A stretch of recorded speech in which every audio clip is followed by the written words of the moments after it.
शिक्षण पद्धति है वहाँ के प्रमुख कलाकार के सुब्रमण्यन, सोमनाथ और तथा अन्य प्रमुख कलाकारों के बारे में आज की परिचर्चा आयोजित की गई है। हम आमंत्रित करते हैं श्री पंकज कुमार जी से कि वो कृपया मंच पर पधारें।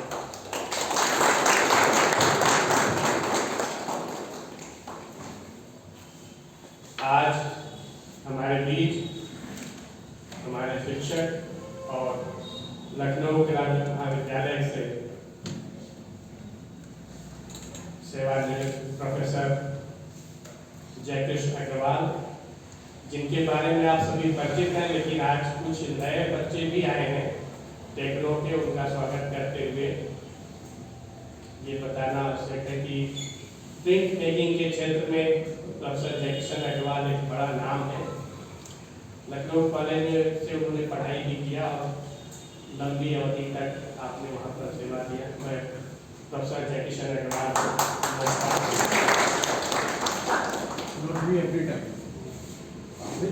नए लोगों को भी तो लाइए ना, हर बार मुझे सर अभी अरे सर आपके बिना तो कंप्लीट नहीं होगी। आइए नहीं, I think you person should. अरे सर अरे ऐसे कैसे सर? आइए सर आइए। If there is some reason behind it that later we shall come to know, then why we have invited especially Professor Jackson Agarwal. आज हमारे बीच में Shakuntala Mishra national rehabilitation university से प्रोफेसर राजीव नयन जी हैं, जो एक बड़े मूर्तिकार हैं। उन्होंने भी लंबे समय तक लखनऊ कला महाविद्यालय में अपनी सेवाएं दी थी। मैं आमंत्रित करता हूँ प्रोफेसर राजीव नयन जी को कि वो कृपया मंच पर आए।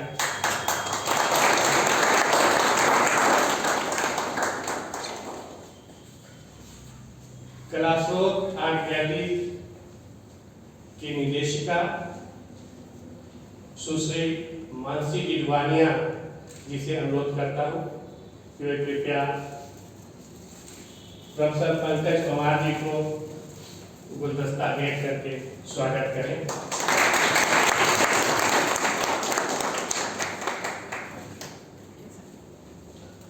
मैं पुनः मानसी गिलवानिया जी से अनुरोध करता हूँ कि वे प्रोफेसर राजीव नयन जी को गुलदस्ता दे करके स्वागत करें।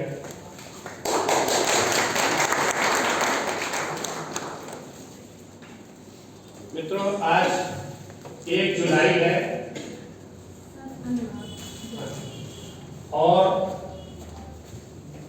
आज हमारे प्रोफेसर जयकृष्ण अग्रवाल जी का ऑफिशियल जन्मदिन भी है।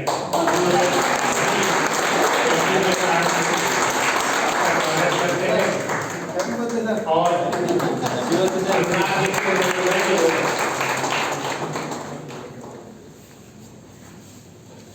Thank you Mansi ji, thank you Anurag ji. Sir आपका तो वेलकम बनता है। ये एक ऑफिशियल जन्मदिन मेरा भी है। ऐसे सौभाग्यशाली लोगों में है जो 2 बार पैदा हुए थे, एक 27 जून को और एक आज। Thank you Anurag ji.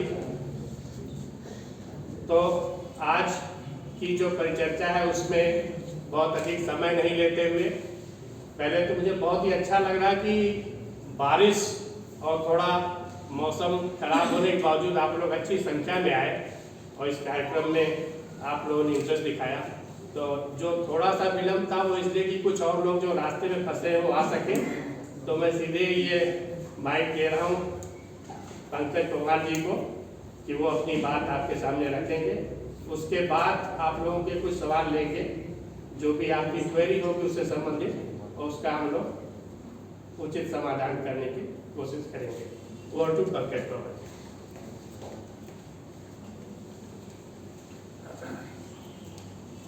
Thank you.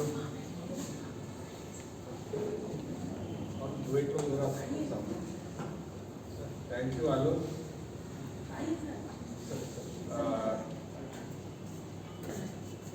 Thank you कलास्रोत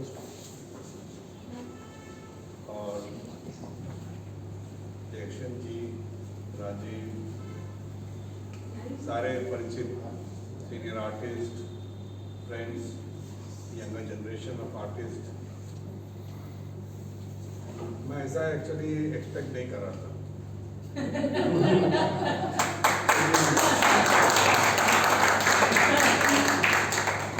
पर मुझे पता था कि ये दोनों लोग कुछ ज़्यादा अच्छी तरह से प्रोग्राम करते ही मुझे प्रयाग जी ने वार्न कर दिया था कि वो इतना सुंदर आयोजित करते हैं प्रोग्राम, तो मुझे कुछ डाउट था कि शायद ज़्यादा फॉर्मल ना हो जाए। क्योंकि मैं जहाँ से आया हूँ, तो मैंने एक्चुअली तो मैं लखनऊ का हूँ, पर ज़्यादा समय मैंने अब बेंगलोर में, मेरी कर्म भूमि रही है बेंगलोर रही है। तो जहाँ से आया हूँ, जहाँ से मैंने पढ़ाई करी है, वहाँ पे इतना फॉर्मल सिचुएशन रहती नहीं है, तो इसलिए मेरी राइट उतनी हैबिट नहीं है। बीच बीच में कलकत्ता जाता हूँ तब थोड़ा सा फॉर्मल होता है, तो I am little bit familiar. तो जब मैं बाई चांस आनंद जी से बात हो रही थी कुछ दिन पहले, ये इत्तेफाक था, तो मैंने कहा कि मैं लखनऊ आ ही रहा हूँ बहुत शॉर्ट विजिट पे, और ये इतने शॉर्ट नोटिस पे उन्होंने कहा चलो, हमने कहा कि एक साथ सबसे मिलना होगा नहीं, तो कहीं पर हम लोग एक गुफ्तगू करें, बैठे, तो ये उसी का ही फल है कि आज मेरे साथ में है। वहाँ पे हम लोग कहते हैं कि जैसे यहाँ पे चाय पे चर्चा है, वहाँ पे हम लोग कहते हैं चाय पे अड्डा। बेंगोल का अड्डा जो है वो बहुत ही, उसका कोई जवाब नहीं है।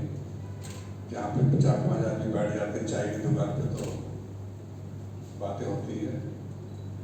और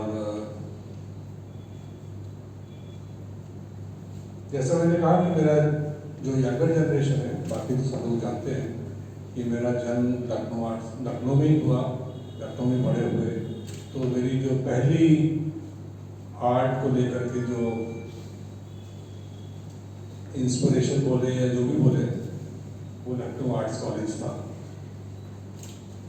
और मेरी बचपन की यादें इतनी स्ट्रॉन्ग हैं, इतनी खूबसूरत है, क्योंकि मैंने उस तरह का आर्ट्स कॉलेज, इतना सुंदर कैंपस, इतना मल्टी डिसिप्लिनरी, यहाँ पे फाइन आर्ट्स की स्ट्रीम के साथ साथ में would work, iron work, including architecture was part of it.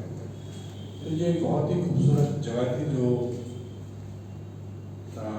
मेरे ख्याल से मेरा हो सकता है मेरे जीन्स में आर्ट हो, क्योंकि मेरे पेरेंट्स भी आर्टिस्ट थे, और उसका बहुत बड़ा रोल रहा है। इतना चूँकि एडवांटेज ये था कि वह यहाँ के जो आर्ट्स कॉलेज में आर्टिस्टों का रहने की जगह भी कैंपस के अंदर में थी, तो इट वाज लाइक 24/7। तो इंट्यूटिवली मैंने बहुत कुछ सीखा यहाँ से। फिर पढ़ाई करने के लिए जब आया टाइम, तो थोड़ा सा जैसा होता है बच्चों में, सबने कि मुझे लगा कि मेरे पेरेंट्स का प्रेजेंस इज वेरी स्ट्रॉन्ग, तो I should go somewhere else, and that made me to go to. पहले तो मुझे पेरेंट्स आर्टिस्ट हैं, तो मैं जोर से साइंस पढ़ने लगा था, साइंस में लंदन यूनिवर्सिटी पढ़ रहा था। तो फिर 1-2 साल में, जब ग्रेजुएशन के 1-2 साल में मैंने देखा कि इतना कष्ट तब हो रहा है, तो शायद मेरा थोड़ा विजडम आया कि यही कष्ट मेरा होल लाइफ चलेगा अगर मैंने पूरा कर दिया साइंस का कोर्स। देन आई डिसाइडेड कि I have to run away from this, और उसमें मेरी मदर ने काफ़ी हेल्प करी। तो जहाँ पर भी मेरा आर्टिस्टिक करियर रहा है, तो मैंने जब टाइम निकल गया तब अप्लाई किया, तो वहाँ पर भी डेट निकल गई थी एडमिशन की। तो यहाँ पे एक छात्र थे लखनऊ आर्ट्स कॉलेज के, मिस्टर डेविड, आप भी कंटेम्परेरी थे, संपत कुमार डेविड। तो उनको यहाँ पे प्रधानाचार्य जब थे दिनकर कौशिक, उनके साथ तब से परिचय था। तो जब कौशिक साहब कड़ा भवन में प्रिंसिपल हुए, तो उन्होंने उसको वहाँ बुला दिया, और उस सुख से मदर ने जब चिट्ठी लिखी, तो मेरी एप्लीकेशन बैक डेट में वहाँ करके मेरा एडमिशन हुआ। तो अभी मैं एक्चुअली ये जो सेशन में बहुत इनफॉर्मली बोलूँगा कला भवन के बारे में, थोड़ा सा शांति निकेतन के बारे में, और उसके बाद में यंगर जनरेशन से मैं चाहूँगा कि आप लोग कुछ पूछें तो उसमें फिर नई बात निकलती है। तो शांति निकेतन का जो शुरुआती है, शायद सीनियर लोगों को तो मालूम होगा, वो शुरुआत जो हुई थी रविंद्रनाथ टैगोर को, जब रविंद्रनाथ टैगोर उस समय की फॉर्मल एजुकेशन जो थी, मोस्टली जो ब्रिटिशर्स का जो एजुकेशन सिस्टम था, उससे वो टायर्ड हो गए थे, उससे वो ही यूज्ड टू फील सफोकेटेड। तो वो जो उनका एक्सपीरियंस था, उसी को उन्होंने कैसे अपने, जब वो बड़े हुए तो उसको कैसे हम उस चीज़ से ओवरकम करें, तब शांति निकेतन की स्कूल की शुरुआत हुई।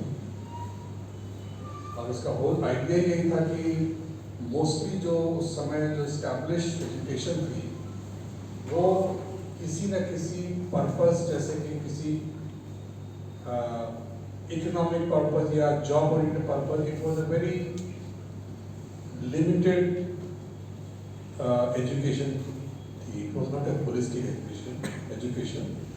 तब उन्होंने शुरू किया विश्व भारती शांति निकेतन में जो शुरुआत हुई कि उसमें education should be integrated, education भी शुड बी होलिस्टिक। ये नहीं कि आप एक चीज़ को पढ़ रहे हैं और प्रोफेशन करिए। और एजुकेशन में जो नेचर का जो रोल है वो बहुत ही प्रधान था। और फिर उसके लिए उन्होंने जो फंडामेंटल मॉडल चूज किया, वो अपने एंशिएंट इंडिया का जो गुरुकुल बोले या जो वैदिक टाइम्स जो था, जो ब्रह्मचर्य आश्रम में बोलते हैं, तो उससे कॉन्सेप्ट से वो इंस्पायर्ड हो और उससे शुरुआत करी। तो one of the core department, अभी तो पूरा विश्व भारती एजुकेशन आ जाएगी, उसमें one of the core department था कला भवन। तो कला भवन का जो शुरुआत है, उस समय जो एस्टैब्लिश ऑफ कोर्स जो भी कॉलेज थे, वो सारे आर्ट्स कॉलेज ब्रिटिशर्स के एस्टैब्लिश थे और उनका भी बहुत बड़ा नाम है, उनका अपना कंट्रीब्यूशन है।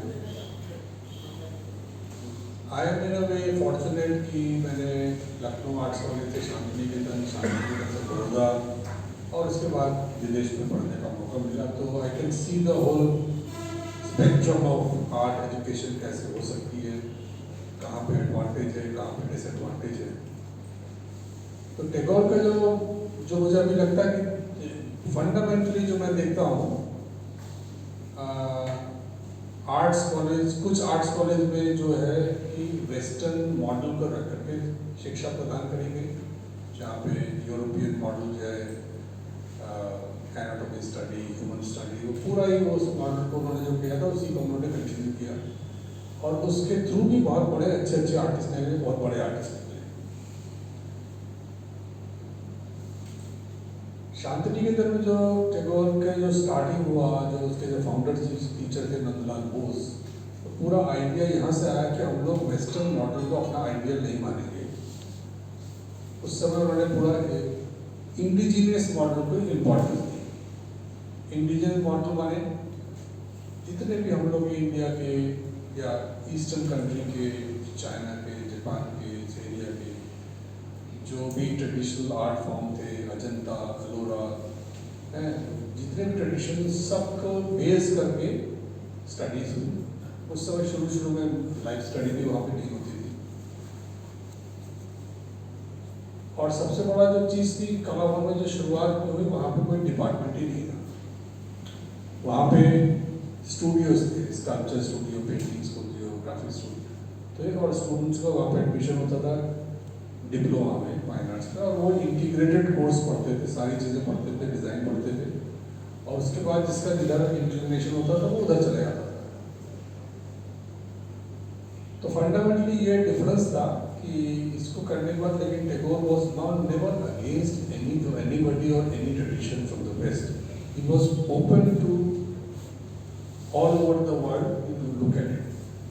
जो फंडामेंटल डिफरेंस था कि ये जो उसको सिंपल टर्म्स में बताएं कि मेरा जो मानना है, ही सेड कि don't look up to anybody, जो हम लोग का एक प्रॉब्लम हो गया था, we were looking up to the western model.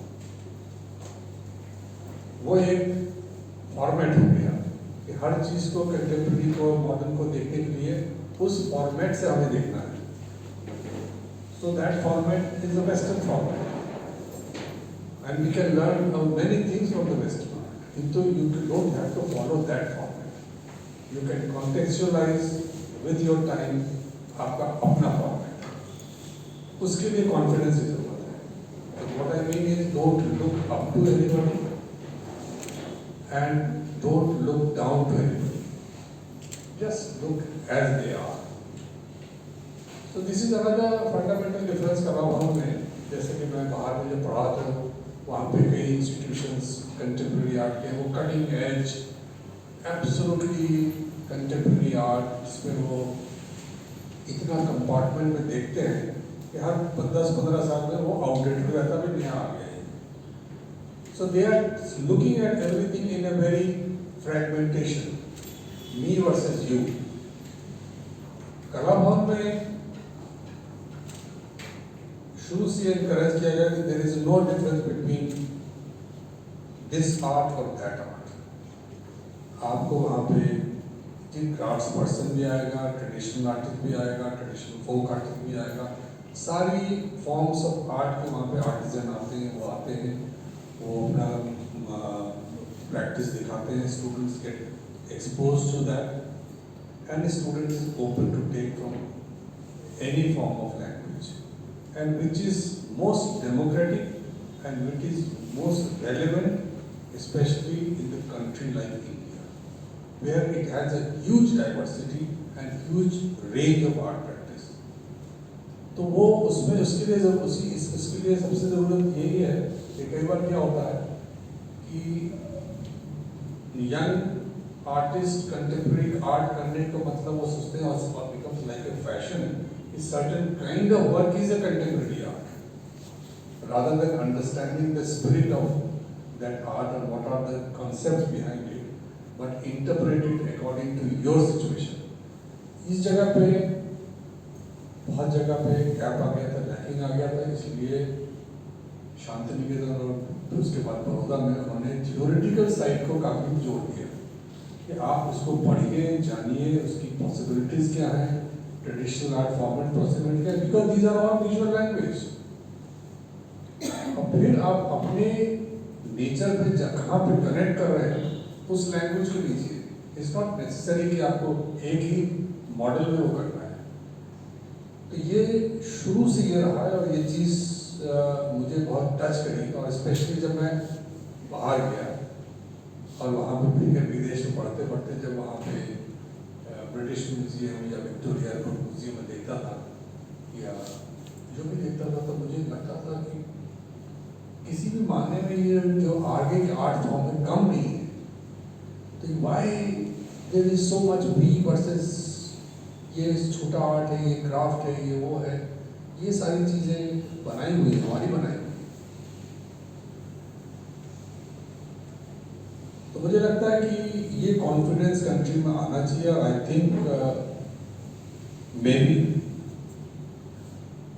Verbally हम लोगों ने कई बार बोला पर डीपली हम लोगों ने इसके बारे में बोला नहीं। कई बार हम लोग बातें करते हैं पर उसको उसका जो मैग्नीट्यूड है, उसकी जो वो डेप्थ है, उसको रियलाइज नहीं करते कि there is a huge possibility. और इसमें बहुत बड़ा कंट्रीब्यूशन रहा है, I must say, of Nandalal Bose, जिन्होंने पूरा एकेडमिक स्टडी किया कलकत्ता से, उसके बाद ही केम टू शांति निकेतन जहाँ पे नेचर ने उनको बहुत इंस्पायर किया, रविंद्रनाथ की फिलॉसफी ने उनको इंस्पायर किया, जो कि बार बार इनकरेज कर रहे थे, गो टू योर रूट्स, तो देखो, but at the same time you open up to the world, there is no limitation, but look at the world with your self confidence and self respect. फिर विनोद बिहारी, फिर राम किंकर, फिर KG. Subramaniam, endless बाहर से भी artist आए जो लोग, Somnath Hore, Jogen Chowdhury, Sushil, I mean there are range of artist जो निकले, उनके अंदर वो they were artists, practitioner and thinking artist. तो इस चीज़ ने एक डिफरेंट डायमेंशन दिया, जो सीरियसनेस दी, जो कि अलग स्टैंड करने लगी कि it is not just visual, इसके पीछे जो थिंकिंग है वो भी बहुत प्रोफाउंड है।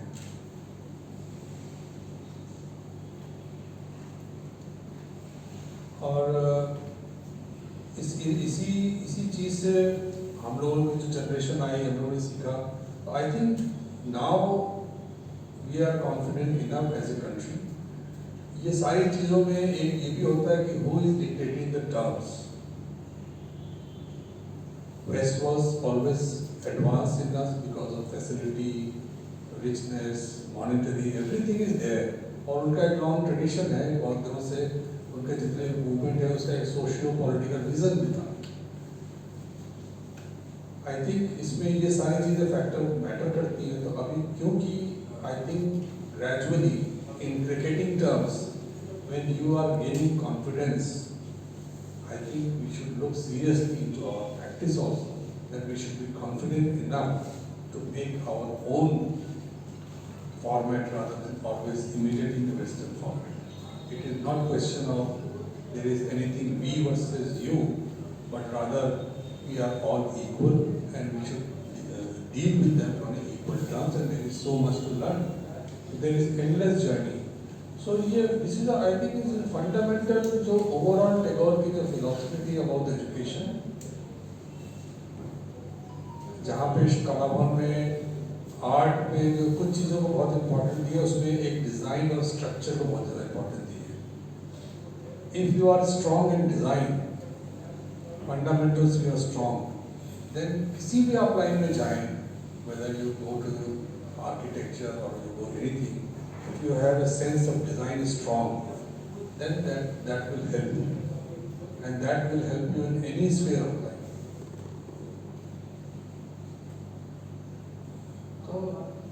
ये तो I can keep on talking like that, तो इसमें बहुत सारी बातें हो सकती है। तो आई वुड लाइक कि आप लोग के अंदर से अगर कोई ऐसी बात हो जो आप लोग चाहते हो हम बोले, तो I think that will be better. जी। तो कोई भी किसी भी तरह मैंने आर्ट से रिलेटेड, आज के आर्ट से रिलेटेड, शांतिनिकेतन के आर्ट से रिलेटेड, या यंगर जनरेशन हो, क्योंकि इस उम्र में हमें बहुत क्वेश्चन आते थे, और क्वेश्चन के बाद I always encourage student to ask questions. जो क्वेश्चन के बाद जो क्लैरिटी आती है वो इम्पोर्टेंट है, वो टीचर का या किसी भी सीनियर आर्टिस्ट का काम है जो एक्सपीरियंस से बोलता है। और उसके जब यंग क्वेश्चन करते हैं तो जब उसका आंसर देते हैं तो उससे हमारा भी लर्निंग होती है। तो it is a both way process. तो आपसे शुरू करते हैं। कोई सवाल आप लोगों की तरफ से हो, कोई क्वेरी है, कुछ भी आप जानना चाहते हो?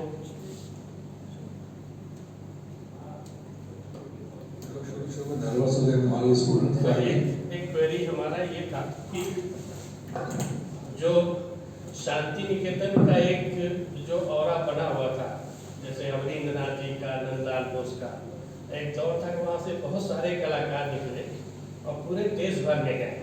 दक्षिण में वेंकटप्पा जाते हैं, यहाँ से आसिफ कुमार हरदार आते हैं, और सभी कॉलेजों में जाते थे। तो वो दौर और आज का जो शांति निकेतन है, जहाँ की कई सारे बाहर से भी लोग, जैसे पंकज जी लखनऊ से गए हैं, कुछ बनारस से गए, नंदू दुलाल, कुछ बांग्लादेश है, दूसरे, उनमें क्या बेसिक फर्क दिखता है, उसके बारे में थोड़ा सा बताएं। मेरे ख्याल से शुरू में तो कला भवन छोटा था, टीचर्स भी कम थे।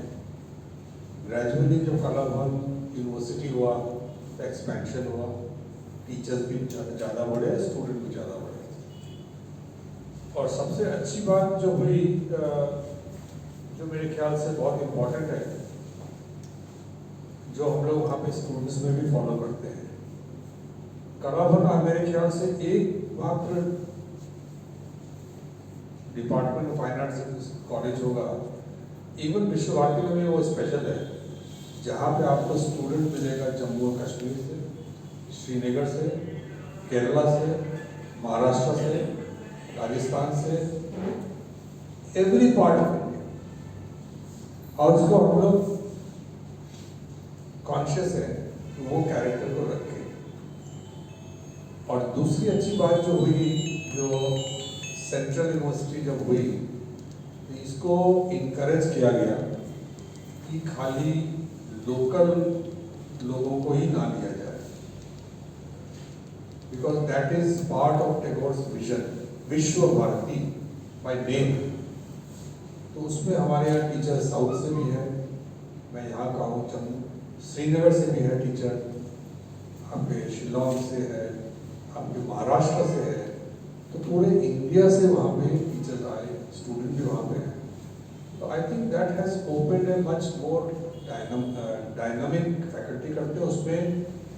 देखिए ये मैं बात बोल रहा हूँ, कई बार जो है स्टेट में किसी कारण से बहुत कोटा ये करके लोकल स्टूडेंट ज़्यादा हो या लोकल टीचर ज़्यादा हो, ये अपनी जगह है। बड़ौदा में जो हम लोग पढ़ रहे थे, राजीव भी जानता है, उस समय पूरे बड़ौदा का नाम क्यों होता था, क्योंकि पूरे इंडिया से क्रीम ऑफ द स्टूडेंट वहाँ पे मास्टर डिग्री करने जाते थे, और उसका नाम भी इसलिए होता था कि वहाँ से बहुत अच्छे निकलते थे। अनफॉर्चुनेटली बाद में वहाँ पे स्टेट की ज़्यादा होने चाहिए, खाली बड़ौदा में नहीं, गुजरात में नहीं, कलकत्ता में सब जगह हो रहा है। उसका कारण आप लोग को मालूम है क्यों हो रहा है, लेकिन उससे कॉलेज का नुकसान होता है, उस जगह का नुकसान होता है।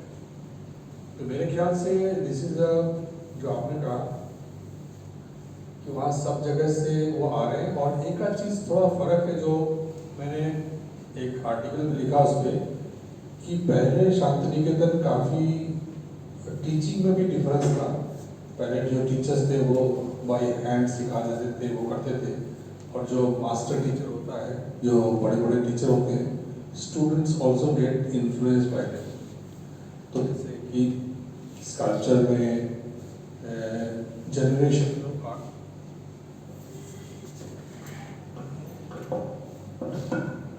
जनरेशन ऑफ आर्टिस्ट जो थे वो काफ़ी रामकिंकर की स्टाइल में काम करते थे। फिर हमने ज्वाइन किया करीब 25-27 साल पहले, तो तब से हम लोगों ने ऑब्जर्व किया कि ये जो स्ट्रॉन्ग इन्फ्लुएंस टीचर का इज नॉट इम्पॉर्टेंट, क्योंकि प्रत्येक हर आर्टिस्ट का जो स्टाइल होता है वो उसका कैरेक्टर रिफ्लेक्ट करता है। रामकिंकर की पर्सनैलिटी थी, वो काम करते थे, वो एक अपने मूड में काम करते थे, जहाँ पे टूल्स और नाखून everything was part of it, and that was a reflection of his process and personality. लेकिन दूसरा स्टूडेंट जो वेरी वेल ऑर्गेनाइज्ड है, वेरी वेल डिसिप्लिन है, वो उसको बनाएगा, वैसा करेगा, ऊपर टेक्सचर लगाएगा, तो जो it looks like that becomes very superficial. तो हम लोगों ने उसका फिर यहाँ से हम लोगों को निकलना पड़ेगा। I am not against that teaching, उसमें बहुत ग्रेट आर्टिस्ट हुए, लेकिन ये रियलाइजेशन आया तो उसके बाद समझ लगा कि हर टीचर का रोल है कि first you identify the student, उसका नेचर कैसा है, उसमें किस तरह की पोटेंशियल है, कोई स्टूडेंट गांव से आया है, कोई सिटी से आया है, सबको तो एक फॉर्मेट और फॉर्मूला देने से नहीं होगा। तो उसको सारे ऑप्शंस हम लोग देते हैं। There is no discrimination between ये फोक आर्टिस्ट है, ये ट्राइबल आर्टिस्ट है, ये कंटेम्प्रेरी आर्टिस्ट है, मॉडर्न आर्टिस्ट है, और आर्ट फॉर्म को वो एक्सपोजर मिलता है उसको, और उसमें से जो लैंग्वेज उसको लगती है कि वो कनेक्ट कर रहा है, he can learn from that and then create. ये फ्रीडम मुझे लगता है कि बहुत क्रूशियल था। तो इसलिए अभी जो प्रेजेंट कला भवन का जो जनरेशन निकल रही है, उसमें ये जो एक्सप्रेशन वाइड ओपन हो गया है। ये पहले शायद एक समय एक काइंड ऑफ आर्ट को लेकर बंगाल आर्ट को जानते थे, उससे काफी ऊपर निकल गया। सर मैं क्वेश्चन पूछना चाहती हूँ। सर आपकी लंदन की जो जर्नी थी जो बात- कॉलेज की, सर आपकी जो लंदन की जर्नी थी रॉयल कॉलेज की, तो मैं चाहती हूँ कि आप स्टूडेंट्स को बताएं कैसी रही, आपने क्या एक्सपीरियंस किया। Okay. To be honest, London का experience was, as I said, her college का अपना contribution है, और London का experience was also a mind-boggling experience. मुझे तब मैं बड़ौदा पढ़ रहा था, तब हेनरी वुल्फ की एक बहुत बड़ी एग्जीबिशन आई थी इंडिया में। तो उसमें उन्होंने एक फेलोशिप निकाली थी, एग्रीमोन fellowship, which is normally for Europeans, India में नहीं मिलती वो, लेकिन उस साल क्योंकि फेस्टिवल इंडिया में वो हो रहा था तो it was open for Indian artist. तो हमारे प्रोफेसर हैं, प्रोफेसर कनेरिया, तो he encourage me to apply. I was underage for that fellowship, वो तो senior level, but I applied और उसमें Sankho Chaudhuri, Chintamani Kar, Raghav Kaneria, many more British artists were part of the panel. So I was like a dark horse, पर मुझे मिल गया। जब मैं London गया तो रॉयल कॉलेज जो है, it is very so called prestigious जगह कंटेम्प्रेरी आर्ट में। तो उसका एक उसकी वहाँ की हवा में भी वो थोड़ा सा रहता है कि रॉयल कॉलेज में पढ़ रहे हो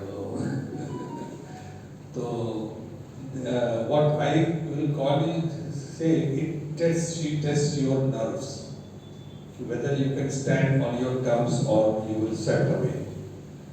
I enjoyed that. I enjoyed the challenges. तो शुरू में लगता था कि I think they are more the artist of Royal College of थे, they are more aware of, they are more inform than me, and which is true, because वहाँ पे England में जो उनके म्यूजियम्स हैं और जो फैसिलिटीज हैं, of course they are much more inform. पर वो 6 महीने साल भर में हमने कैचअप कर लिया,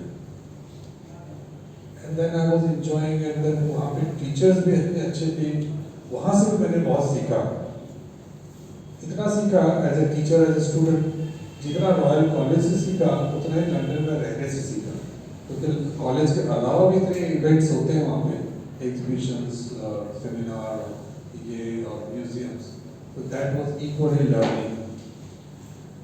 और जो अच्छी चीज़ देखी, जो टीचर्स, जैसे यहाँ पे क्या होता है, कई बार टीचर्स के ऊपर एक प्रेशर होता है कि दे नो एवरीथिंग, तो उसका अदर वे राउंड मैंने वहाँ पे देखा कि हमारे टाइम में एक बहुत बड़े स्कल्पटर थे, teacher also, Phillip King, very Edward Paolozzi, Brian Mills, एक से बड़े बड़े नाम, सो उनका बारे में मैं अवेयर था।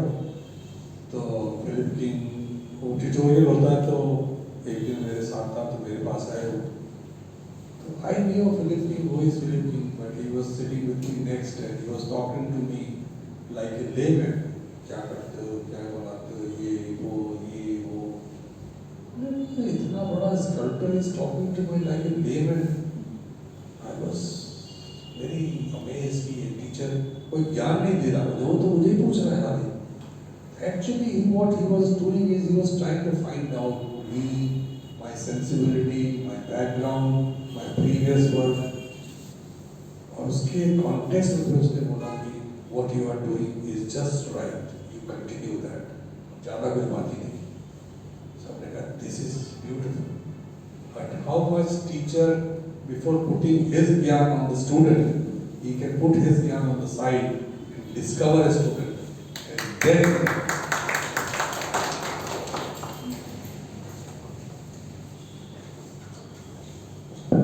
कोई सवाल आप लोगों की तरफ से? I specially invite questions among the from the students. हाँ, प्लीज।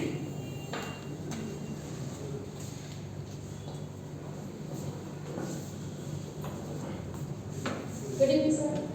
सर जैसे अभी टेक्नोलॉजी बहुत ज़्यादा, अभी एनवायरमेंट टेक्नोलॉजी आ गई है, तो how is it communicating the practical words, like sculpture में ले या वुड कार्विंग ले लीजिए, तो अभी हैंड पेन ड्रिलर भी आ गया है, तो जो एसेंस होता है एक काम और एक आर्टिस्ट का जो एक फीलिंग, एक बर्थ होता है काम का, वो मतलब अभी एकदम होता है क्वालिटी पे नहीं जाके क्वांटिटी में प्रोडक्शंस हो रहे हैं, तो ये मुझे बहुत ज़्यादा डिस्टर्ब कर रहा है, मतलब ये मेरा सबसे बड़ा मुझे बहुत डिस्टर्ब कर रहा है, तो क्योंकि वो उनका काम तुरंत हो रहा है और गैलरीज में भी मतलब जा रहा है, बट हम लोग अभी धीरे धीरे वर्क कर रहे हैं, कनेक्ट कर रहे हैं, बट आउटपुट लेट में आ रहा है। अच्छा, पहले अपना नाम और अपना क्या करती बताइए। Sir Madhavi Srivastava. What is your name and what you are doing at the moment? My name is Madhvi Shrivastava. I did my bachelor's from Lucknow College and master's from MSU. MSU? Yeah, I just came yesterday. अरे शाबाश। So there only, sir, I saw this practice की technology पे सब ध्यान दें? I understand technology माने क्या है, टेक्नोलॉजी शुरू से ही आ रही है। Technology is always extension of your possibility, your hand, ये सारी चीजें हैं। इज अ बेसिक टेक्नोलॉजी माने is extension of your capability. आप पहले हाथ से करते थे, फिर टूल्स आए, फिर मैनुअल टूल्स आए, फिर इलेक्ट्रिक टूल्स आए, फिर इलेक्ट्रॉनिक्स टूल आए, फिर अब डिजिटल टूल आए। This is technology. But as long as you are controlling the technology or technology is controlling to you, that matters. It is about the intention. अगर intention ठीक है, जैसे कि मैं example, the technology is a great thing, no doubt, and I also use technology. I try to learn technology. So technology is a wonderful thing. उसका जो अभी मैं थोड़ी देर पहले बोल रहा था कि आज की जनरेशन में एक प्रॉब्लम मुझे जो लगती है कि they are much more informed than what we were at our time. पर उसका एक ही प्रॉब्लम ये है कि थोड़ा वो इम्पेशेंट हो गया है।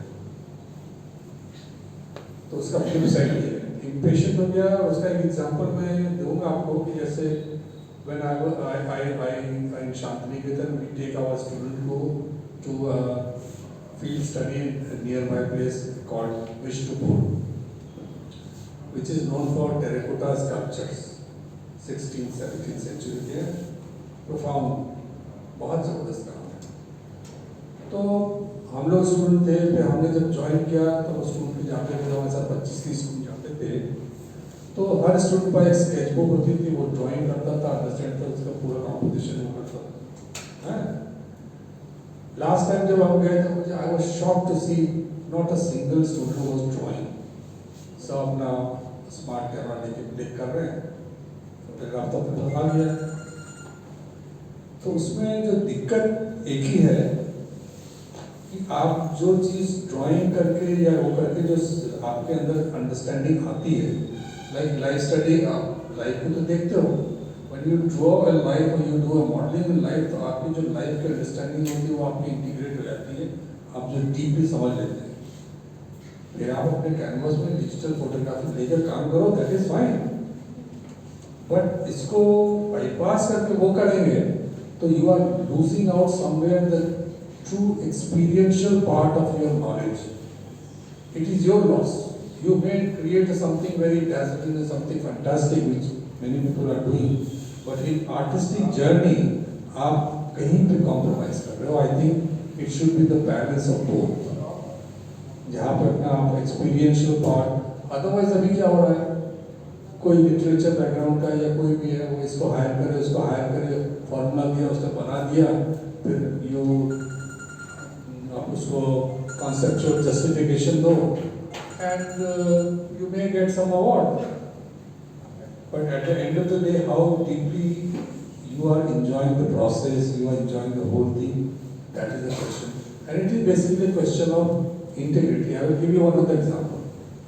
जब मैं पढ़ता था उस समय बहुत फेमस स्कल्पटर थे रॉयल कॉलेज में, एडवार्डो पोलोसी, मास्टर स्कल्पटर।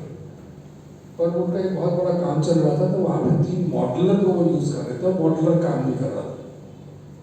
तो हमारे दिमाग में आया कि मॉडलिंग दूसरों को से काम करवा रहा है इसके लिए, लेकिन द डिफरेंस इज कि he himself is a master, he knows, then he is telling do this thing और this thing, there is a difference.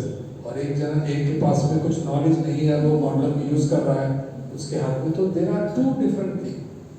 एक मास्टर जानता है और एक बड़ा स्किल है, करना डिफिकल्ट है, फिर वो यूज कर रहा है, he knows the craft, he knows the art, and then he is using it and he is controlling the whole thing, he is giving the idea.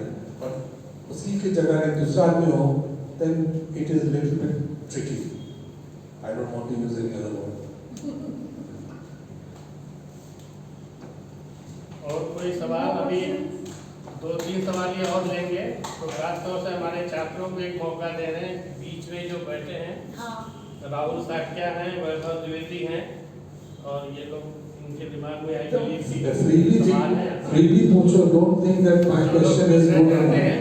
आपको एक मौका है, प्रियांशी आ गई है, उनके पास भी सवाल होते हैं। हेलो, अभी जैसे आपने बोला कि हर आर्टिस्ट के पास अपना अलग अलग हुनर होता है, अलग हुनर होता है, सबका अलग स्टाइल होता है। तो आपको अपने ओपिनियन से ऐसा क्या लगता है कि जैसे आपने आर्ट बनाया तो उससे मैसेज पहुंचना चाहिए या फिर अपनी फीलिंग्स एक्सप्रेस होनी चाहिए? क्योंकि अलग अलग फिलोसफर्स से अलग डेफिनेशंस दी आर्ट की। कोई कहता है कि अपनी फीलिंग्स एक्सप्रेस करता है, कोई कहता है कि मैसेज देता है। तो आपके हिसाब से ऐसा क्या है आर्ट में कि वो फीलिंग आपके एक्सप्रेस करे या लोगों तक कोई मैसेज पहुंचाए? आपको कॉल किया था मैंने इसी के लिए। गुड। ये इस तरह के क्वेश्चंस बहुत आते हैं और कई लोग ऐसा ज्ञान भी देते हैं। कोई कहता है फीलिंग को, हमारे को एक वहाँ पे आर्ग्यूमेंट हुआ था कलकत्ता में, उसमें आर्टिस्ट में दो भाग हो गए थे। एक बोल रहा था आर्ट यहाँ से निकलता है और एक बोल रहा था आर्ट यहाँ से निकलता है। तो दो कैटेगरी होती है, एक होता आर्ट दिल से होता है और एक बोला था आर्ट दिमाग से होता है। तो आर्ट जो है दिल दिमाग पूरे सिस्टम से होता है। So at the end of the day there is no rule. यही तो सबसे बड़ा एडवांटेज है। एक आर्टिस्ट आजकल आर्ट में कई लोग प्रोटेस्ट भी करते हैं, कोई लोग आर्ट को लेकर के जस्ट प्योरली अपने फीलिंग को एक्सप्रेस करते हैं। कोई लोग आर्ट को एक कॉन्सेप्चुअल लेवल पे ले जाते हैं, जो एक कॉन्सेप्चुअल आइडिया को करते हैं। तो नेवर थिंक कि आर्ट का कोई एक रास्ता है। You should be confident enough to discover yourself कि what you want to say, what and you say it with full confidence.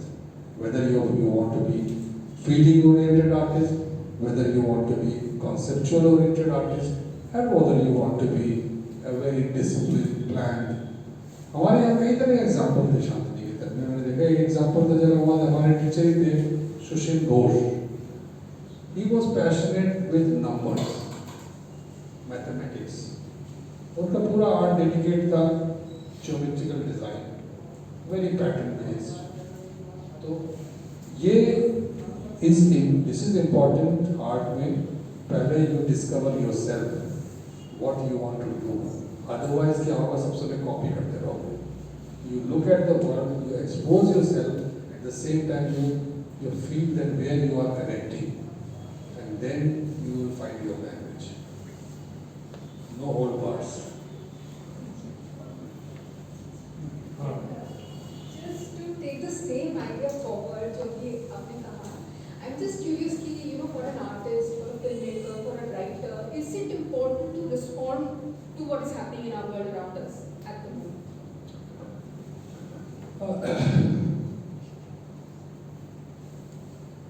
There is no set rule. But I think one way or other, what is happening around affects your work. Sometimes directly or sometimes indirectly. Sometimes consciously, sometimes unconsciously. That is what I feel. And I sometimes feel it is better to respond much more organically rather then otherwise you risk this thing that work is becoming too obvious. अगर आप किसी भी society में हो तो जो भी surrounding में हो रहा है, if you are aware, if you are not totally cut off, तो वो आपके काम में आएगा। Even if you are landscape painter, वो आपके काम में आएगा, इन वेरी सटल वे आएगा। This may be the last. If there any other questions और कोई query है? इतनी अच्छी अपॉर्चुनिटी मिली है, प्लीज आप लोग You are free to ask anything. Otherwise, you will Samriddhi, you want to ask just anything? summarize this lecture program.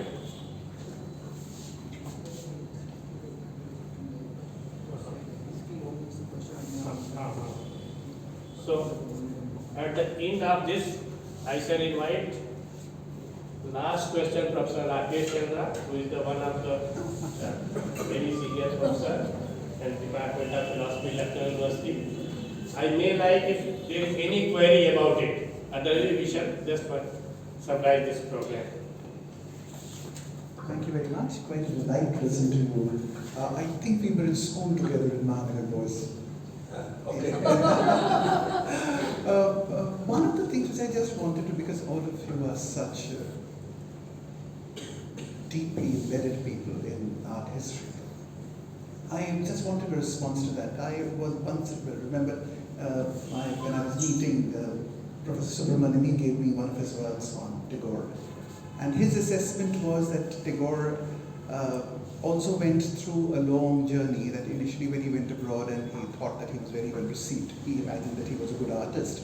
And next time when he went, he was not considered to be a good artist, and only K.J. Subramanian can be as ruthless as that to record that.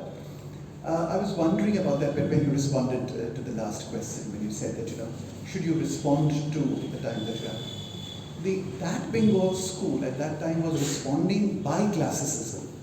So it was a deliberation that they had, and a lot of them did. Right now, the responses that you have do not seem to have any kind of a cogent argument. And that's something which we keep on wondering, and that's the kind of a thing which I wonder that people like all of you have it really difficult, because sometimes it seems that, when you go to an artist, that you see that, the artist keeps on changing. But then when there are people who would say that, oh, if it's a Manjeet Bava, it doesn't look like Manjeet Bava, so why should I invest in that? So how do you really then, especially when there are these young people, so the development of a style or deliberation in art, and then this question of responding to just a contemporary thing for your own sake. These are questions which I think keep on worrying these young people. And as a person who's interested in art theory, and this is something which I think I keep on having with Professor Jayakishan Saab, that in terms of art history and aesthetic theory, these are sometimes generally avoided in a lot of art schools. Do you think that they still make sense and still, because I remember Professor Jayakishan telling me that if you have too much of theory, it might just dominate the artist. If you have too much of theory, it might just dominate the young person, and then they will have no more free scope. So if you have too much of Ram Kinkar, then I think the next thing you do is Ram Kinkar. Like what we did for ages together doing Henry Moore. So yeah, I think there are many things. As you said, a teacher should not burden student with his gyan. That is one thing I realized first. Discover student, give the student a space. This is a challenge for a teacher when you say how much. That is one.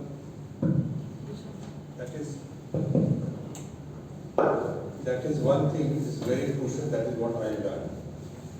And then there are different schools of teaching. For example, Kavapon was like teachers used to practice in studio. This is studio practice culture. And Ram Kinkar or Nandalal or K.J. Subramanian or Somnath, and they were around and we were looking at one way or other.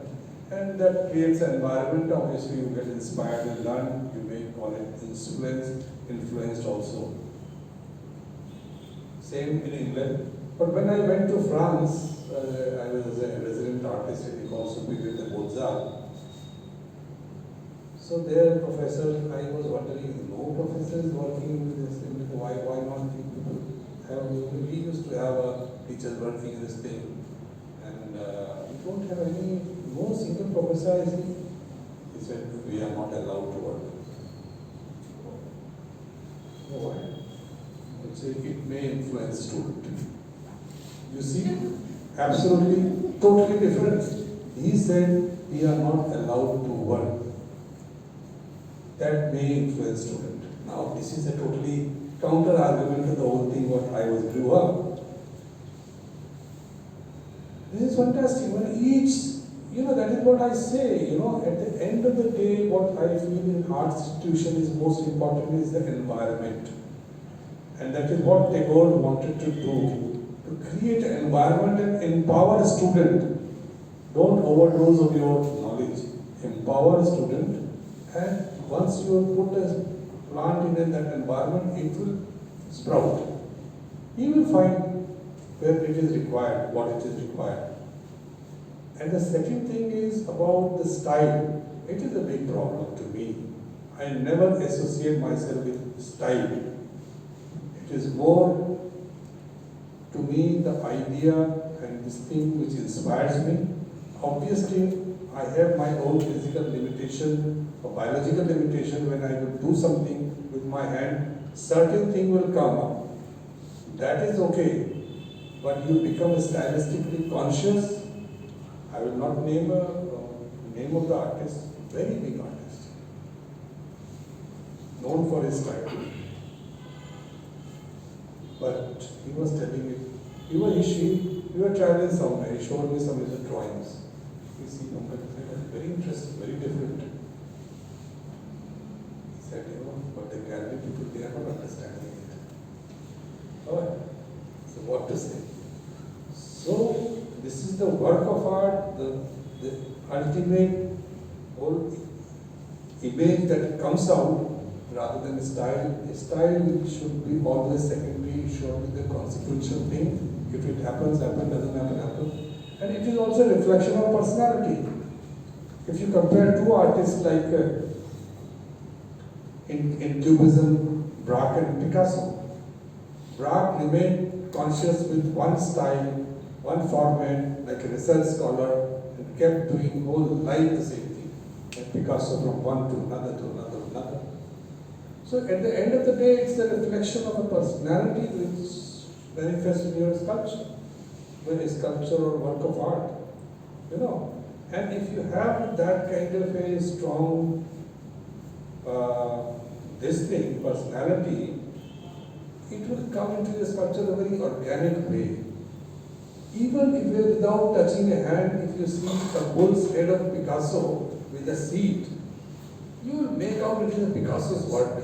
There is no style to that. There is no touch of hand also there. But something, sensibility comes into it. And that comes, it's just style is a very broad term. Your sensibility comes into it because by intuitive you will say, if there is a genuine work, this is that artist's work. But sometimes it may not be like that. There are many artists who love to do different kind of work, like filmmakers, like Steven Spielberg. You see from Jurassic Park to Schindler's List, range. So it's at the end, it's a reflection of personality, but style, to me, not important at all. So the last question. Okay. So this is the last. Yeah. So there's a minute difference between language, form, and style. So please clarify this language, form, and style. Minute question. It's a detailed question.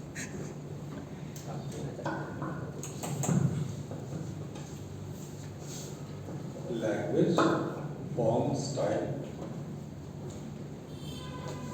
अक्षर, शब्द, language, बड़ा मुश्किल है बोलना इसके बारे में। Form, जो शेप को बोलते हैं फॉर्म, कैसा बनाया है फॉर्म, और लैंग्वेज चीज को बनाना। और लैंग्वेज जो होती है कि अल्टीमेटली जो आप पोइट्री हो या कोई भी राइटर होता है तो हर एक अपनी लैंग्वेज होती है ना, तो उसमें एक आर्टिस्ट की भी अपनी लैंग्वेज होती है और कुछ आर्टिस्ट काफी अपने लैंग्वेज पे फोकस रखते हैं, स्पेशली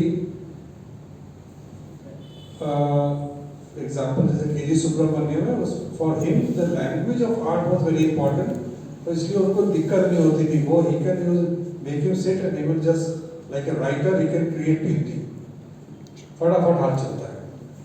और कुछ आर्टिस्ट जो होते हैं they want something creative out of the blue, जो वो हिम्मत शाह जैसे होते हैं, तो उनको बहुत कभी कॉन्स्टिपेशन भी हो जाता है कि नहीं आ रहा कुछ, नहीं निकल रहा है कुछ, because they want to surprise something, surprising element. वो भी अपने आप में एक लैंग्वेज है, नो डाउट। और जो लोग को लगता है कि उनको एक लैंग्वेज जैसे कि विजुअल, जैसे लिटरेरी लैंग्वेज होती है, पोएटिक लैंग्वेज होती है, उसमें एक अपने विजुअल की कंस्ट्रक्शन की एक लैंग्वेज करी है, तो उनके लिए वो इजी होता है, उसमें एक के बाद दूसरा, दूसरे के बाद तीसरा काम होता है, उसमें भी प्रोग्रेस होती रहती है, but it is a very gradual progress and you can see. तो अभी शायद तुम्हें एकदम पूरी बात समझ नहीं आएगी, but you keep watching the words, देखो अच्छी तरह से तो आएगी। जैसे कि ये वहाँ पे जो पूरा नरेटिव स्कूल था, वहाँ पे गुलाम शेख हो या निदिमा शेख हो या जितने भी हो, तो वो लोग एक लैंग्वेज उन्होंने पकड़ ली और फिर काम होता रहा। So it's like that. So now the question पूछा गया, तुम्हारा language क्या है, तुम्हारा form क्या है, style क्या है?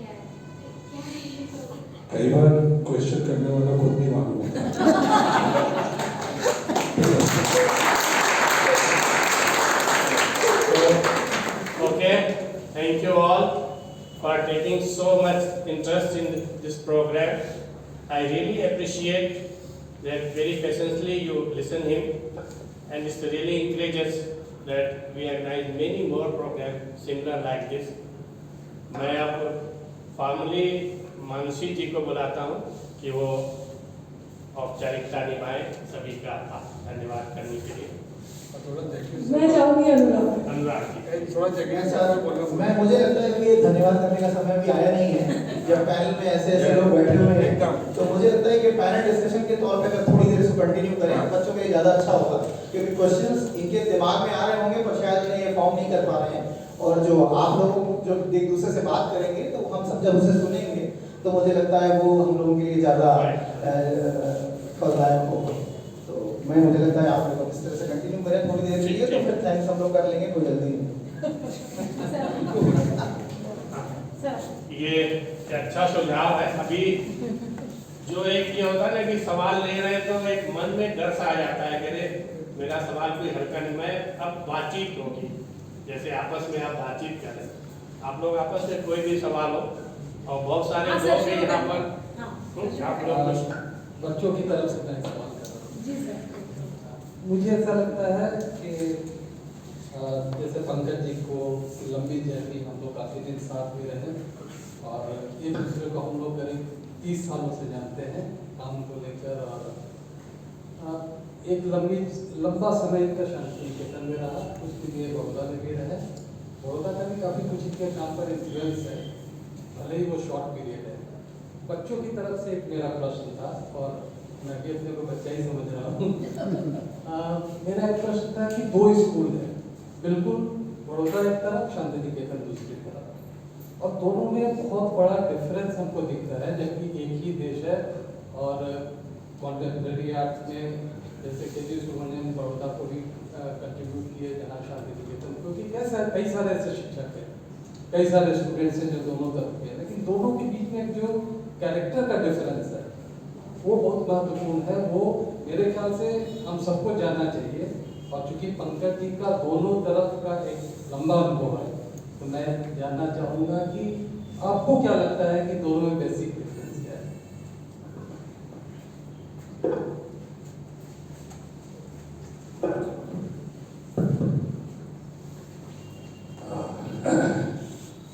एक ईस्टर्न पार्ट में एक वेस्टर्न पार्ट में।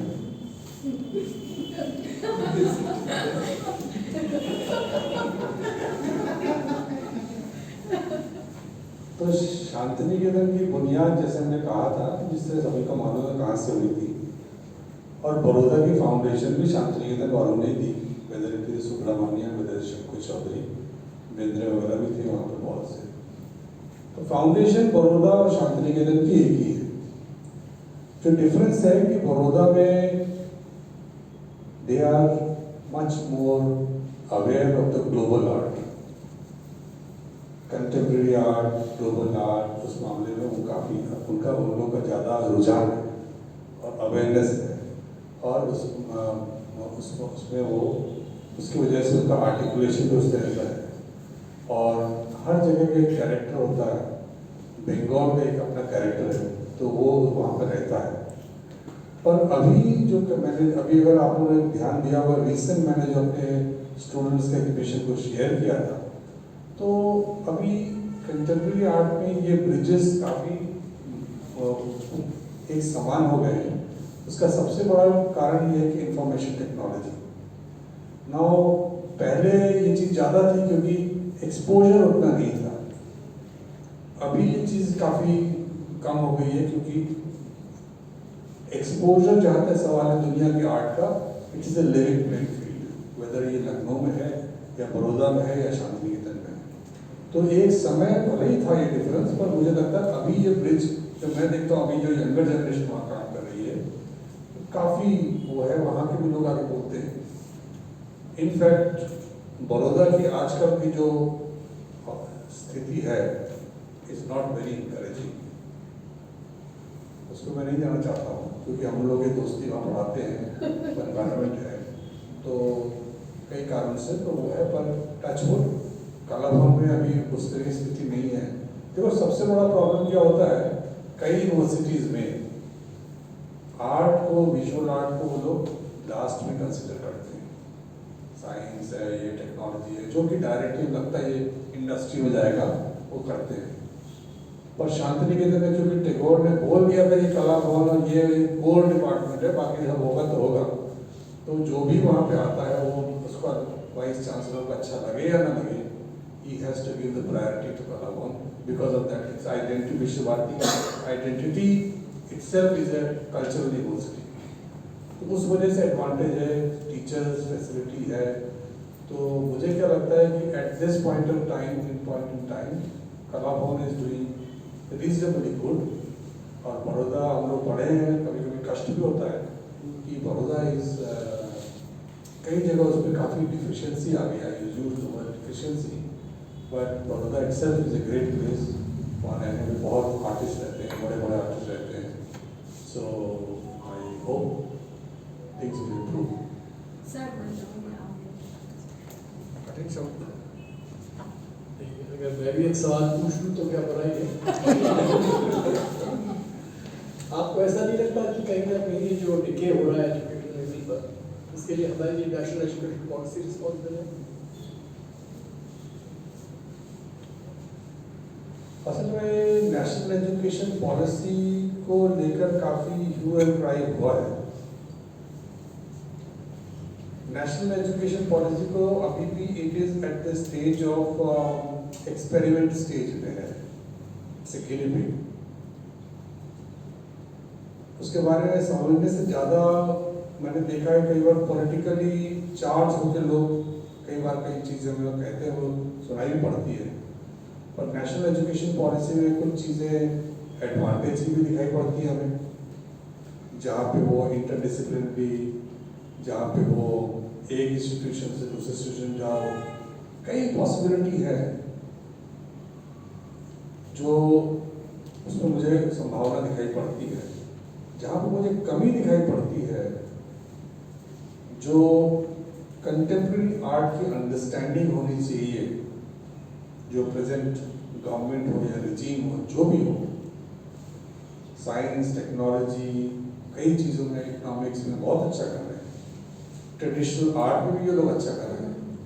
लेकिन unfortunately I am speaking something politically may not be correct, पर उन लोगों को कंटेम्प्रेरी आर्ट की जो बारे में जो अपना ज्ञान को थोड़ा सा और बढ़ाना चाहिए, वहाँ पे वो लोग डिफिशियंसी है। एंड हमें इच्छा करती है कि अगर वो इस तरह के बोर्ड में, जहाँ पे जैसे कुछ चीज़ें जो नई एजुकेशन पॉलिसी में अच्छी है, जैसे कि अभी इन प्रिंसिपल है, for example I tell you, पहले क्या था कि प्रोफेसर होने के लिए तो पीएचडी होना चाहिए, ये होना चाहिए, वो होना चाहिए। अभी ऐसा आ रहा है कि जो प्रोफेशनली जिसने अपनी फील्ड में अचीव किया है वो भी डायरेक्टली आ सकता है, चीज़ें गुड थी। कई लोग पीएचडी नहीं है, वो नहीं है, पर आर्ट फील्ड में उन्होंने कंट्रीब्यूट किया, दे कैन बी अपॉइंटेड। कोई लोग ट्रेडिशनल बैकग्राउंड के हैं, वो भी आ सकते हैं, तो उसको बोलते हैं professor in practice, professor in theory. तो दीज थिंग्स आर गुड, लेकिन कंटेम्प्रेरी आर्ट को समझने के लिए भी एक सेंसिबिलिटी की ज़रूरत है। जैसे कि ट्रेडिशनल आर्ट को समझने की ज़रूरत के लिए एक अंडरस्टैंडिंग की ज़रूरत होती है, उस जगह पर मुझे लगता है कि अभी there is lot to be required. Any more questions? अभी बच्चों ये सवाल नहीं है, जो धीरे से जो चीज़ पूछा जाता है ना, 2 लाइन वाला, वो वाले दौर है। ये आप जो छोटी सी सवाल जो आपका है कि हम शांति निकेतन आए तो एडमिशन हो जाएगा क्या, इस तरह के सवाल जो संक्षिप्त उत्तर वाले हैं उसको आप पूछ सकते हैं।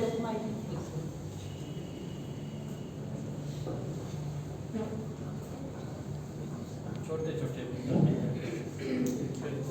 सबसे पहले दादा को मेरा नमस्कार और मेरे कॉलेज के सभी पूर्व प्रधानाचार्य को भी मेरा नमस्कार।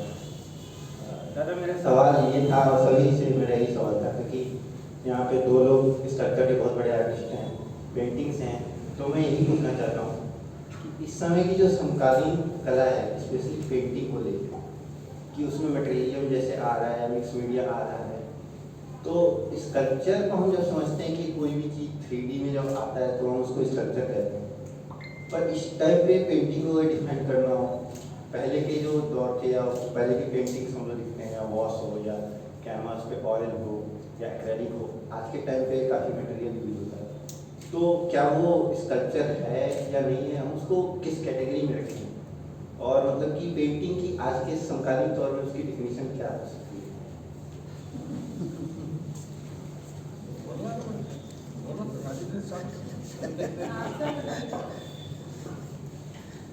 राजीव सर।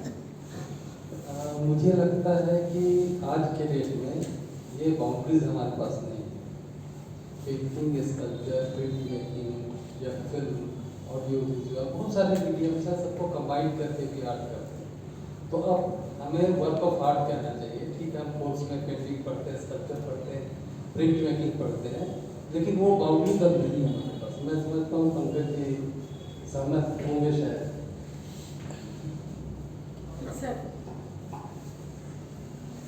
देखो, जैसा राजीव ने बोला, अल्टीमेटली आप अपने को विजुअल आर्टिस्ट समझ से काम शुरू करो, बाकी क्रिटिक और उनको छोड़ दो यार। Why you are bothered? You are a visual artist. Visual में काम करो। देखो, पेंटिंग करते करते होगा तो तुमने उसको निकाल दिया ना, वो बाहर किया जाता तो फिर वो तो रिलीफ हो जाएगा। तो कब पेंटिंग रिलीफ हो जाएगी, कब पेंटिंग वो स्कल्पचर हो जाएगी, पता ही नहीं चलेगा। तो उस चक्कर में मत पड़ो। विजुअल आर्टिस्ट हो, विजुअल खेलो, विजुअल लैंग्वेज में काम करो, एक्सप्लोर करो, ओपन हो गया वो करो, और ये सब कौन बॉक्स में किसमें रखेगा, वो क्रिटिक्स हो, हिस्टोरियन हो, उनके ऊपर छोड़ दो। Any more question?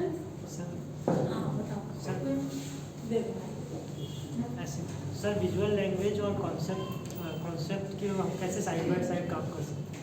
क्या बात है, आप बोल रहे हैं। आज शाम का प्रोग्राम लंबा ही होने वाला है। विजुअल लैंग्वेज और कॉन्सेप्ट दो डिफरेंट चीज है।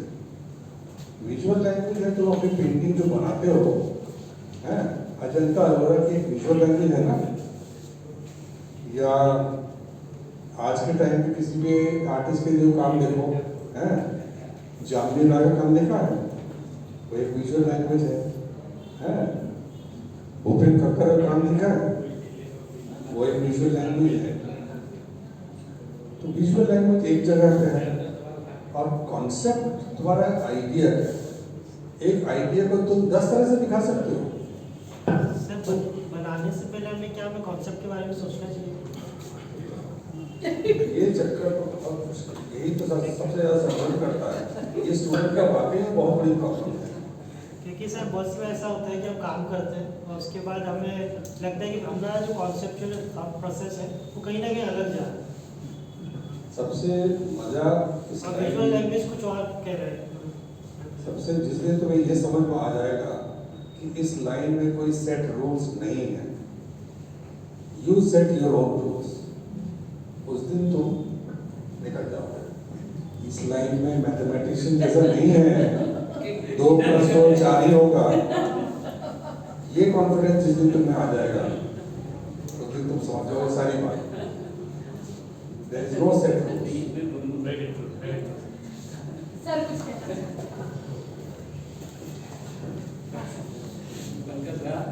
मैं क्वेश्चन करने को नहीं हमें एक्सपीरियंस और एक चीज है, आपने जितना भी एक्सपीरियंस दिया उसमें एक जो शब्द था confidence.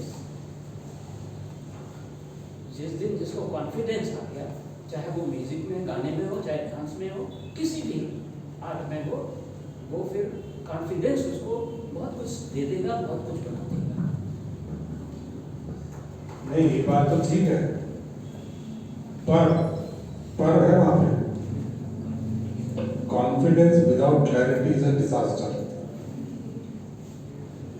Confidence without clarity is a disaster. तो ये दो चीज are complementary to each other. तो मैं कॉन्फिडेंस है, रास्ता क्रॉस कर देंगे विदाउट डेंजर जोन देखे तो एक बार तो पार हो जाओगे, कभी तो मेजर एक्सीडेंट भी हो सकता है। तो कॉन्फिडेंस अच्छा है, तो उसके साथ क्लैरिटी होनी चाहिए। किस बात पे कॉन्फिडेंस? ठीक है, नॉलेज नॉलेज विद क्लैरिटी। हाँ वही, ये भी जो क्वेश्चन हो रहे हैं इससे पता लग रहा है कि कितना नॉलेज। और अपने क्वेश्चन पंकज जी, हमारा एक प्रश्न है। प्रश्न पूछने वाले को आपने जैसे कहा कि खुद नहीं पता कि हम क्या पूछ रहे हैं। ये प्रोग्रेसिव ग्रुप के जो मूवमेंट चले थे, उनके आज की तारीख में आप चूँकि शांति निकेतन में हैं, उसके क्या प्रभाव हैं वहाँ पे? प्रोग्रेसिव ग्रुप मैंने आपको बॉम्बे के आर्ट, जी जी जी जी,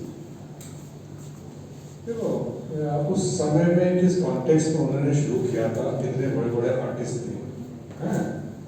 तो उनका अपना कंट्रीब्यूशन तो सब समय हम मानेंगे, कभी भी हम उनको किसी को बड़ा या छोटा नहीं कर सकते। उनका प्रोग्रेसिव माने ये था कि हम लोग का जो है, उन्होंने वेस्ट को मॉडल बनाया, वहाँ से उन्होंने लिया डायरेक्टली, और वो उनके हिसाब से काफ़ी प्रोग्रेसिव था। तो ये I think in contemporary art में ये तो खूबी है कि वहाँ पे उन्होंने एक ऐसा मॉडल बनाया था और बंगाल में एक दूसरे तरह का मॉडल बनाया था, और आई थिंक ये डाइवर्सिटी शुड रिमेन। इसमें हम कभी भी आर्ट में ये नहीं चाहेंगे कि यही फॉर्मूला सब जगह हो, और इसीलिए मेरी सबसे बड़ी चिंता थी कि जब यूनिफॉर्म आर्ट कोर्स में सिलेबस ना हो जाए, साइंस में हो सकता है, ज्योग्राफी में हो सकता है, हिस्ट्री में हो सकता है, पर मैंने स्ट्रॉन्ग प्रोटेस्ट किया था, अभी भी बोलता हूँ, हर कॉलेज की पेडागॉजी जो उसको पढ़ाने का तरीका है, उसको उसके ऊपर छोड़ देना चाहिए, उसकी फिलॉसफी छोड़ देना चाहिए, और उसमें से फिर तभी डायरेक्ट स्टूडेंट जाएगा कि वो क्यों शांतिनिकेतन पढ़ना चाहता है, वो क्यों जेजे स्कूल में पढ़ना चाहता है। वो चॉइस लेनी चाहिए, आर्ट में एक स्टैंडर्ड वो नहीं होना चाहिए, वो बहुत इम्पोर्टेंट है।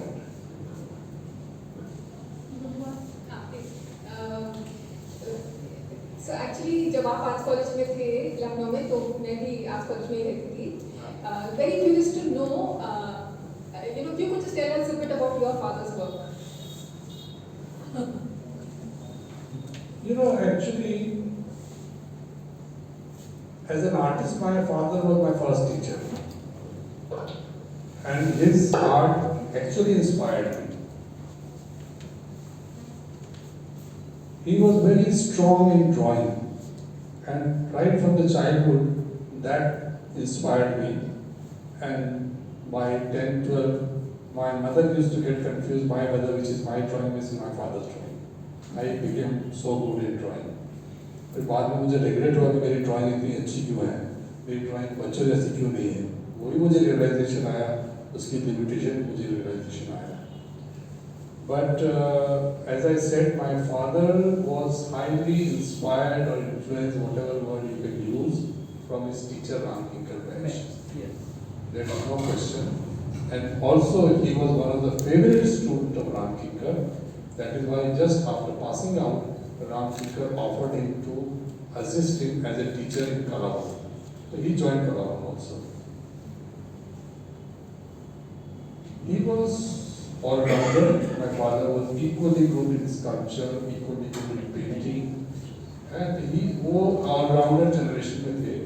He was very strong artist, and to me, honestly, उनके अंदर जो potential था, somehow he didn't do justice with his potential. Very strong artist. Thank you भाई, ज़्यादातर सवाल आ चुके हैं। अगर बहुत हम तो मैं एक क्लास ले लेता हूँ, नहीं तो हम लोग इसको ये नहीं करें इसे। हाँ, क्योंकि मुझे लग रहा था थोड़ा सा कुछ हेजिटेशन था आप लोगों में, और अभी खुलने के बाद कई सारे तो ऐसे कई प्रोग्राम और करने के लिए हमें प्रेरणा मिलती कि हम लोग और ऐसे प्रोग्राम करें। कई सवाल है जिनको हम लोग फर्दर टेक ओवर करेंगे, इस पर जवाब दिया जा सकता। और मैं चाहूँगी कि अनुराग हाँ, और देखिए कि अभी जैसा पंकज जी ने बड़े ही इंटरेस्टिंग ढंग से बताया, मुझे लग रहा है कि अगर हम लोग और समय लेते तो ये और बहुत सारी बातें निकल के आती। शांति निकेतन के एस्टेब्लिशमेंट किस परिस्थितियों में हुआ, कौन से लोग थे वहाँ पर, क्या उसका टीचिंग मेथोडोलॉजी था, किस तरह से एक दौर में वो भारत के का आर्ट मूवमेंट जो था, जो कि इंडियन रिनेसा कहते हैं, उसको वो लीड कर रहा था और पूरे भारत में उनका इन्फ्लुएंस था, और कैसे उन्होंने अपने आप को टर्न किया और आज कंटेम्प्रेरी आर्ट वहाँ पर है, कंटेम्प्रेरी कला से भी वो आकर के रूबरू होते हैं। इससे भी ज़्यादा एक चीज़ जो है, क्योंकि मैं कई बार शांति निकेतन गया हूँ, अभी लास्ट 2 साल पहले गया था, पंकज जी ने मुझे वहाँ ठहराया था, बहुत बढ़िया गेस्ट हाउस है, स्वाद के नाम से, बिल्कुल ललित कला से जैसा, लेकिन उससे काफ़ी बेहतर है, बड़ा जगह बनाया है। तो ये सारा भी कलाकारों में एक ऐसा होता कि कुछ कलाकार समूह ने मिल करके, जिसमें पंकज भी थे, जोगेंद्र चौधरी जी थे, दूसरे सारे लोग थे, श्याम प्रसाद दत्ता थे, और उस हमारे पास भी ये मौका था, लेकिन मैं इस चीज़ को समझ नहीं पाया था। लेकिन उन्होंने शांति निकेतन में बहुत ही खूबसूरत कैंपस बनाया। सिमिलरली उदयपुर में राजस्थान के कलाकारों ने एक तकमन बनाया। ये सारी चीज़ें हमको प्रेरणा देती है कि कैसे कला के माहौल को जिया जाए। और शांति निकेतन का जो सबसे खास बात है कि वो आर्टिस्ट फ्रेंडली इन्वायरमेंट आपको महसूस होता है। अगर आप उस कैंपस में जाते हैं तो कभी भी आपको आउटसाइडर जैसा नहीं फील होता है। तो शाम के देर तक 8 बजे तक 9 बजे तक लोग कैंपस में होते हैं।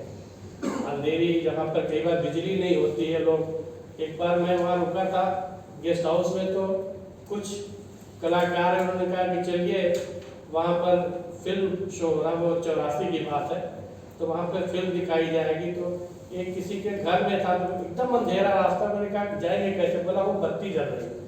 मैंने देखा कोई बत्ती जल नहीं रही, तो बताया नहीं बत्ती नहीं, वो एक आदमी जो बीड़ी पीते हुए जा रहा है उसके दिशा में जा रहा है। तो ऐसे अंधेरों में वहाँ पर लोग चलते थे, और फिर वहाँ पर जो फिल्में दिखाते थे वो बिल्कुल जो फॉरबिडन जो आर्ट फिल्में होती, जो जनरली लोगों को मिलती नहीं देखने को, उनका शो होता था। तो ऐसा जो अवेयरनेस वहाँ के माहौल होता, बड़े संगीतकार आते हैं। आज जैसे कि पंकज जी हैं, वो अपने निजी यात्रा पर हैं और हमारे भी जितना समय देते हैं। ये माहौल है कि वहाँ शांति निकेतन में लोग आते हैं तो उस चबूतरे पे बैठ करके वो अपना वायलिन बजा रहे हैं, अपना सितार बजा रहे हैं, और छात्र लोग झूम करके उसका आनंद ले रहे थे। उस समय 84 में वहाँ पेट्रोमैक्स वगैरह जला करता था, और धीरे धीरे चीज़ें हैं, लेकिन वो माहौल अभी बना हुआ है। और इससे भी ज़्यादा ये कि उन्होंने अपनी चीज़ों को बहुत संभाल के रखा हुआ है।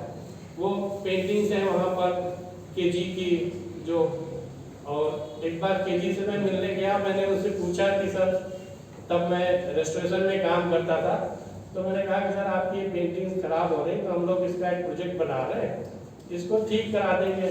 बोले अरे हटो, क्यों बना ठीक करा दोगे, अभी मैं हूँ ना, मैं दूसरा बना दूंगा।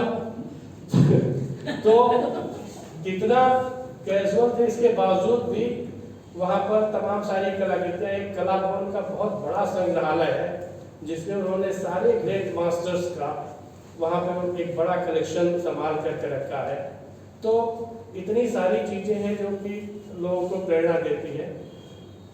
पंकज जी ने उन सारी चीज़ों को बताया और आप लोगों के तमाम सवालों को लिया और काफ़ी अच्छा आपने बताया, और आप लोग मुझे लग रहा सेटिस्फाइड हुए। आज आप लोग जो आए हैं इस मौके पर, आप सभी लोगों का दिल से एक बार स्वागत है और आभार है। हमें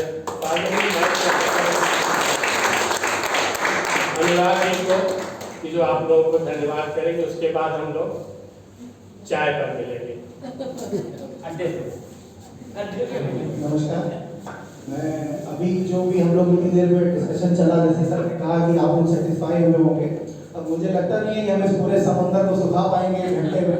ये इतने बड़े बड़े समंदर हमारे सामने हैं, इसके लिए कई दिन कई महीने लगे, तो शायद हम वो सब बातें नहीं सुन पाएंगे। लेकिन ठीक है, जितना भी हम उतने से पा पाए। जो हमारा जो मेरा सबसे बड़ा टेक अवे था इस पूरे डिस्कशन में, कि जैसे कि सर ने कहा कि गवर्नमेंट हो चाहे कॉलेज हो चाहे कोई भी हो, हम लोग हमेशा विजुअल आर्ट्स को बहुत लास्ट में रखते हैं। तो मुझे लगता है वो शायद एज अ सोसाइटी हमने उसको लास्ट में रखा हुआ है, शायद इसीलिए सबने उसको लास्ट में रखा हुआ है। जैसे आप स्टूडेंट भी मुझे लगता है साइंस या इंजीनियरिंग स्टूडेंट्स के सामने अपने आप को थोड़ा इंफीरियर फील करते हैं, पता नहीं क्यों, मुझे नहीं लगता है ऐसा होना नहीं चाहिए।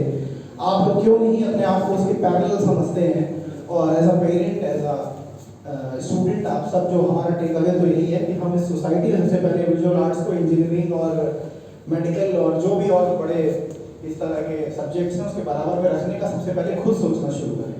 अगर हम सोचने लगेंगे तो ऑटोमेटिक सब लोग सोचने लगेंगे, और वही चीज़ चाहे गवर्नमेंट हो चाहे अथॉरिटीज़ हो, जब हम इंजीनियरिंग के लिए फीस देने को तैयार हैं तो फिर हम फाइन आर्ट्स के लिए क्यों नहीं दे पाते हैं, या हम अपने बच्चे को हमेशा ये क्यों कहते हैं कि तुम इंजीनियरिंग करने जाओ, पहले आर्ट्स तो कर लो, कोई बात नहीं, वो तो शौक है, लेकिन पेट भरने के लिए क्या करोगे। तो वो शायद हमें लगता है कि वो हम लोग को भी सोचने की जरूरत है, और इस तरह के डिस्कशन हम लोग करते रहें तो शायद कुछ माहौल बनेगा, कुछ हम लोग को भी कुछ सोचने समझने को मिलेगा। और मैं बहुत बहुत धन्यवाद देना चाहूँगा जय सर का, अपने डॉक्टर पवार सर का, जितेंद्र सर का, उमेश सर, आलोक सर, इन्होंने इतना बढ़िया इसको कोऑर्डिनेट किया, और आप सबने इतना समय दिया हमें। और बच्चों के लिए तो मुझे लगता है जितना भी रहा, जितना भी समय दिया, इनको और समय देंगे तो इन्हें और अच्छा ही लगेगा। इनको तो मुझे लगता नहीं है थके होंगे, ये 3-4 दिन भी बैठे रहेंगे तो थकेंगे नहीं।